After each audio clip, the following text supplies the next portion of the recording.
Next chapter. Ito po ay panibagong tanong po mula po sa ating mga brethren. Sabi po dito, sinasabi po ng mga kaibigan natin na reform ay kung hindi ka raw mag-reform at humiwalay sa Babylonia ay hindi ka matatakan ng seal of God. Ang mother church daw po ang Babylon, kaya daw po sila lumabas dahil may mga postmodern Adventist ngayon na nahahawahan ng mga taga-ibang sekta tulad ng sunset to sunset at mga pananamit at mga sumusunod na rin sa mga tradisyon ng sanlibutan.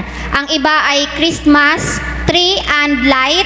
Ano po ba ang dapat nating gawin bilang mga Adventista? Hindi lang po yung dapat nating gawin bilang Adventist, kung anong dapat nating gawin doon sa mga nag-aakusa na yon. Kasi yun ay puro haka-haka at misinterpretation. O isa-isahin nga natin yan. Una, sinasadid ba daw ng ating mga kaibigang reform? Kung hindi ka mag-reform at humiwalay sa Babylonia, hindi ka matatakan ng seal of God.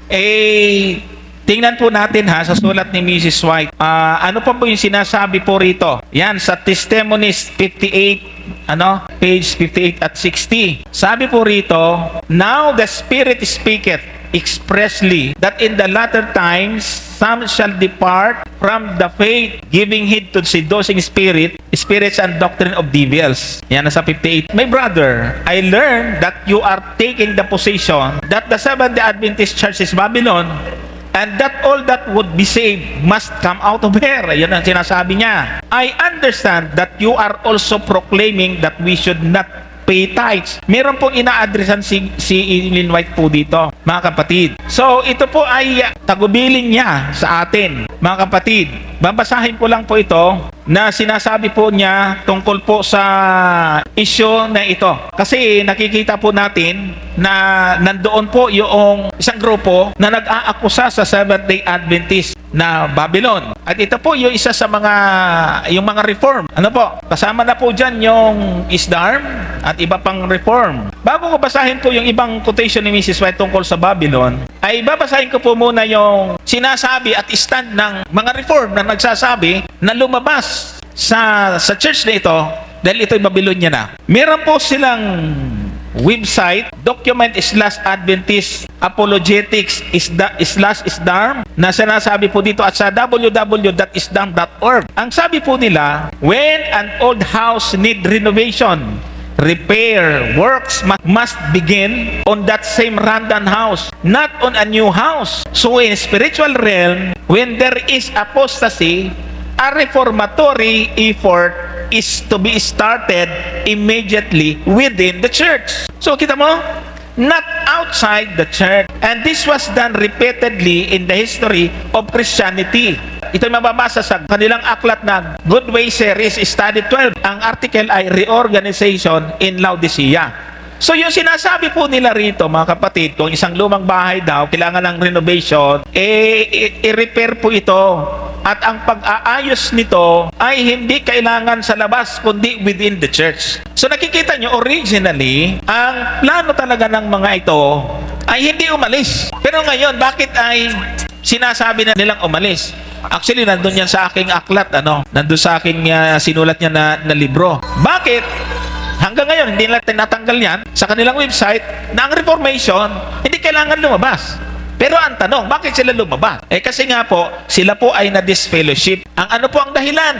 Unchristian conduct. So, kunting background. Noong ini-issue po nila na ang church ay Babylonia na, dahil sa pinayagan ang mga miyembro na sumali sa gira, ay inakusahan po nila na ang General Conference ang nagsasabi na sumama na sa gira at iniwanan daw po natin yung turo ni Mrs. White na non-combatancy. In short, sumali sa gira. Ngayon, ang totoo ay hindi po yung buong church ang nagpumayag. Yung European, sa Germany po, yung pong pinangunahan ni Conradi.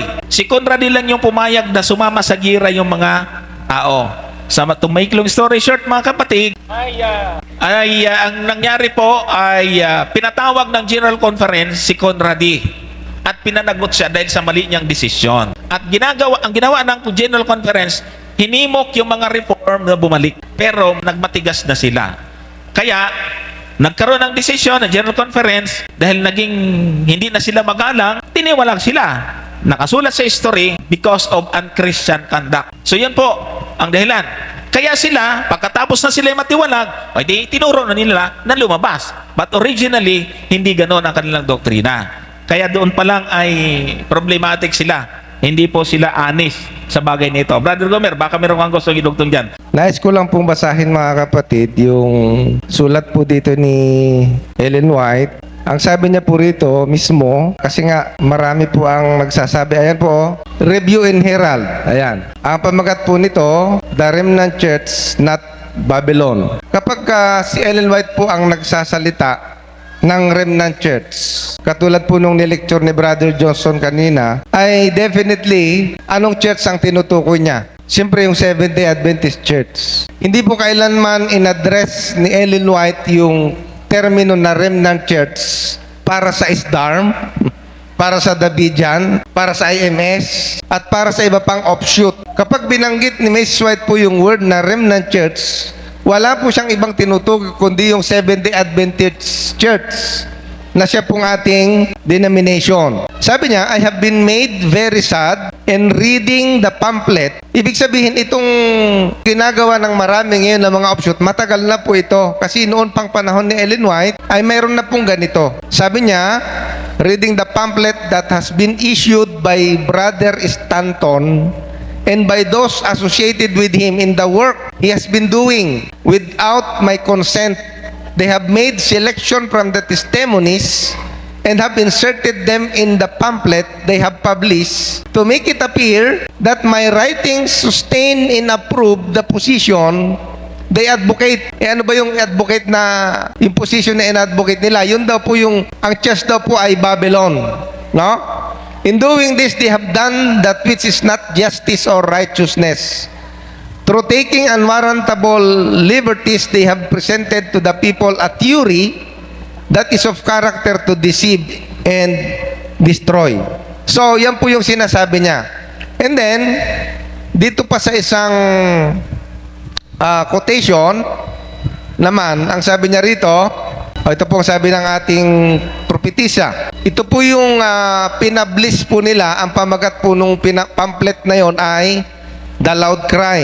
Ito po ay mababasa po natin sa manuscript, Letters and Manuscript, Volume 8. Ayan po. Ang sabi po dito ay ganito, The Seventh-day Adventist Church, not Babylon. Those that have published the Loud Cry tract have not consulted me upon the subject. So, kung titingnan po ninyo yung style or yung sistema na ginagawa ng mga nagbibintang ngayon na ang church ay Babylon na, sino pong ginagamit nila? Di ba si Ellen White din? No? Gumagamit din sila ng spirit of prophecy para patunayan na ang Seventh-day Adventist ay Babylon. Kaya nga, ang sabi ni Ellen White, those that have published the Loud Cry tract have not consulted me upon the subject. They have quoted largely from my writings and put their own construction upon them. They claim to have a special message from God to pronounce the Seventh-day Adventist Church Babylon. O nakita po ninyo? Proclaim her fall and call the people of God out of her and try to make the testimonies substantiate their theory. Ay anong sabi ni Ellen White doon sa tract na yon? This publication are misleading minds and increasing the prejudice that we cannot get access to present the message God has given in warnings to the world of altogether a different character than the ideas presented in these pamphlets. So, hindi po sinusuportahan kailanman ni Ellen White, mga kapatid, yung mga nagsasabi na ang church o ang Seventh-day Adventist Church ay Babylon. Kaya nga, wala pong dahilan na lumabas. Mayroon pong talata sa Biblia na talagang pinapalabas tayo sa Babylon. Sabi na doon, magsilabas kayo sa kanya, bayan ko. Kaya lang, hindi naman po ito yung Babylon. Okay? Alam naman po natin yan. At mamaya po hanapin ko isang quotation na kung sino man ang nagsasabi na ang Seventh-day Adventist Church ay Babylon, ay sigurado po na wala po sa kanya ang Espiritu ng ating Panginoon. Brother Johnson. Okay, ito may babasahin po ako tungkol sa Babylon. Bakit natin paano natin patutunayan na malabo na tayo po ay o ang Seventh Adventist ay Babylon? Sabi po rito sa TM 61, it is our individual duty to walk humbly with God. We are not to speak any strange new message. We are not to think that the chosen ones of God are trying to walk in the light, compose Babylon. The fallen denominational churches are Babylon. Yun po. Hindi tayo yun. Babylon has been fostering poisonous doctrines. The wine of error. Yan po ang biblical Babylon, mga kapatid. This wine of error is made up of false doctrines such as the natural immortality of the soul, the eternal torment of the wicked, the denial of pre-existence of Christ prior to his birth in Bethlehem, and advocating and exalting the first day of the week above God's holy and sanctified day. Malabo naman na tinuturo natin yan. Ito yung characteristics ng Babylon ayon kay Mrs. White. So, ibig sabihin, kung si Mrs. White magsasabing Babylon, hindi ito yon, kundi iba yung tinuturo niyang Babylon. Ito pa, sa page 58, my brother, I learned that you are taking the position that Seventh Adventist Church is Babylon and that all that would be saved must come out of her. You are not the only man the devil has deceived. Tiro mo, yung nagsasabing ganon, hindi lang siya ang naligaw, nadaya in this matter. Sabi niya, for the last 40 years, one man after another has arisen, claiming that the Lord has sent him with the same message. But let me tell you, I have told them that this message you are proclaiming is one of satanic delusion designed to create confusion among the churches. So yung nagsasabing Babylon ito ay one of satanic delusions. Yun yung sabi ni Brother Gomer eh. Ito po ay paano yung Tagalog? Satanic delusion, mga kapatid. So, si mismong malinaw na sinasabi ni Mrs. White tungkol sa Babylon. Sabi niya pa rito, those who have published the loud cry tract have not consulted me upon the subject. They have quoted largely from my writings and put their own construction upon them. They claim to have a special message from God to pronounce the Seventh Adventist Church Babylon, proclaim her fall, and call the people of God to come out of her and try to make testimonies substantiate their theories. So ginamit ang sulat ni Mrs. White para sa sarili po nilang, para makabuo sila ng sarili pong doktrina. Mga kapatid, how could they proclaim that the loud cry was that the commandment keeping people were Babylon?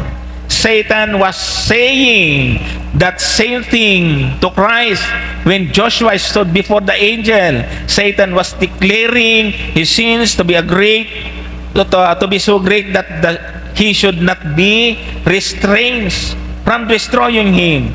The words of Christ are applicable to his brethren and to all who advance similar sentiments. Ayun po, mga kapatid.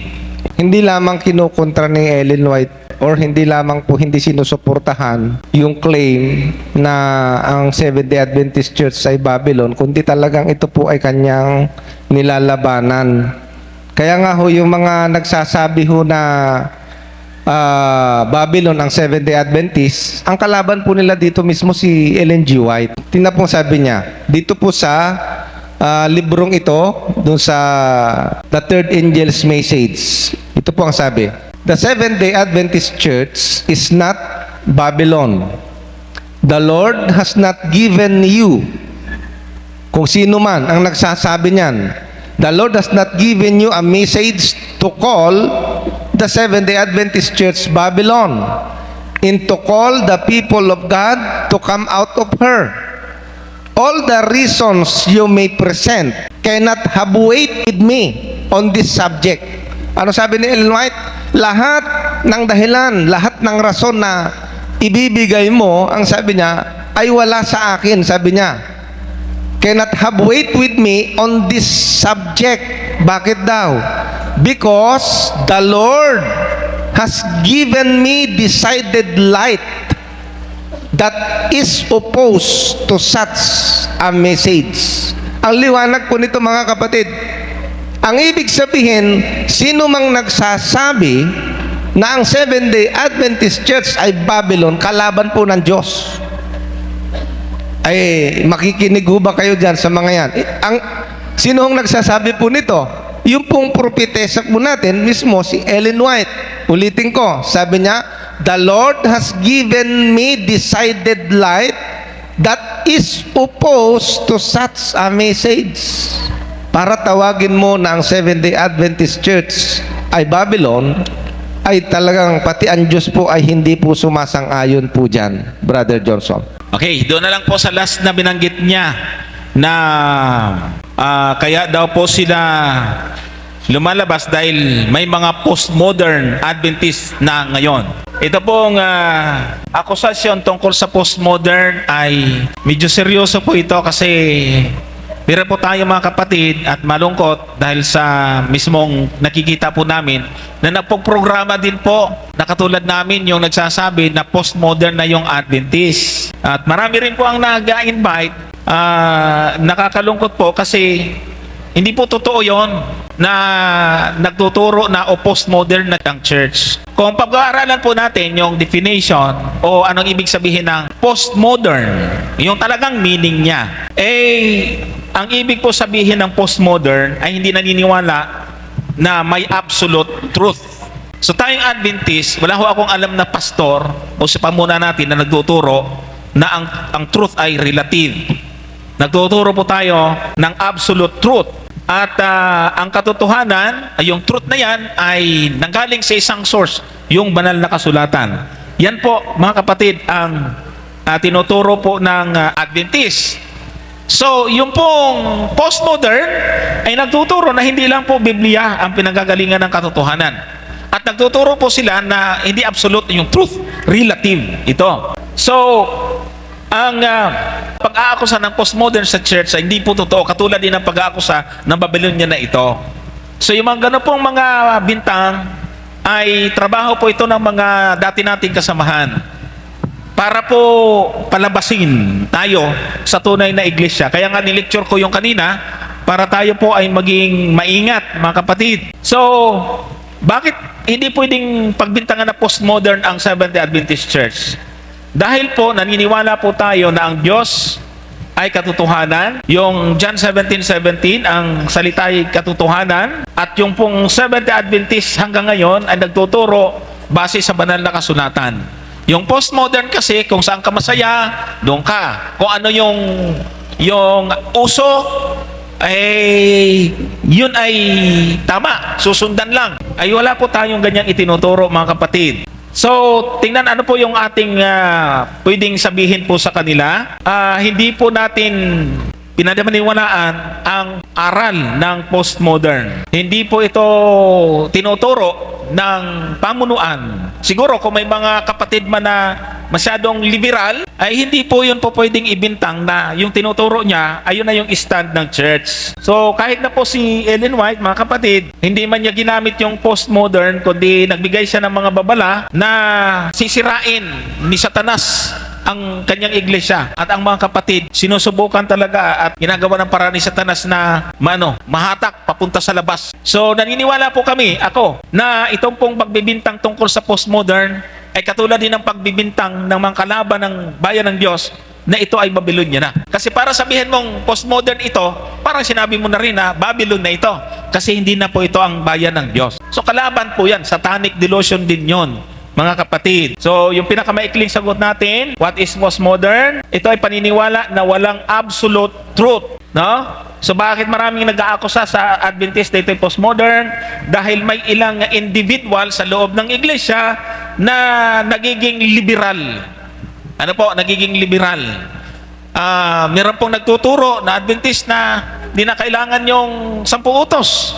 Ayan, nakikita nyo rin sa social media yon. Wala daw ano po yun? Sa fundamental beliefs natin, walang gospel. Sa Seventh-day Adventist fundamental beliefs.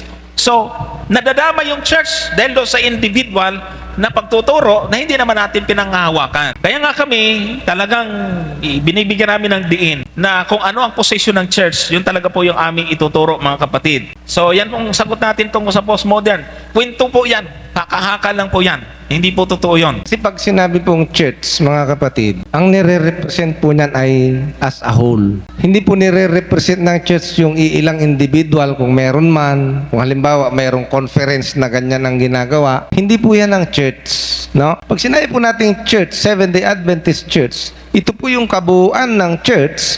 At alam po natin na sa doktrina po natin, kahit biblically speaking, ang sabi ng ating Panginoong Jesucristo, mayroon pong damo, may pansirang damo. Nasaan yung pansirang damo? Nasa loob. No? Pero hindi po sila yung nagre-represent ng church.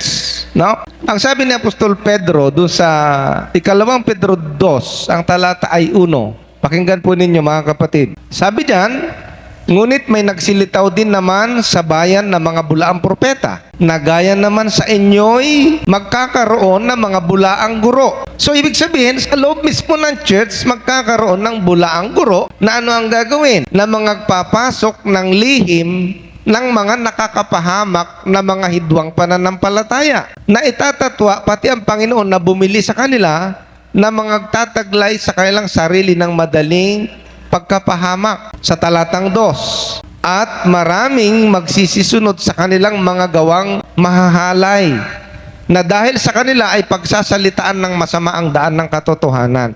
So, wag po tayong mababader, mga kapatid, sapagkat habang lumalapit ang panahon, habang umiiksi, ay lalong titindi po ang pag-uusig laban sa iglesia. Kaya nga, ang dapat po nating panghawakan ay kung ano yung sinasabi ng banal na kasulatan. Meron po tayong fundamental beliefs. Hanggat yung ating fundamental beliefs, mga kapatid, ay nandyan, ang church po natin ay nananatili na yun ang ating turo. Ngayon, pag may nagtuturo ng taliwas sa ating fundamental beliefs, hindi po yan ang nagre-represent ng ating church, mga kapatid. Tandaan po natin yan palagi. Okay?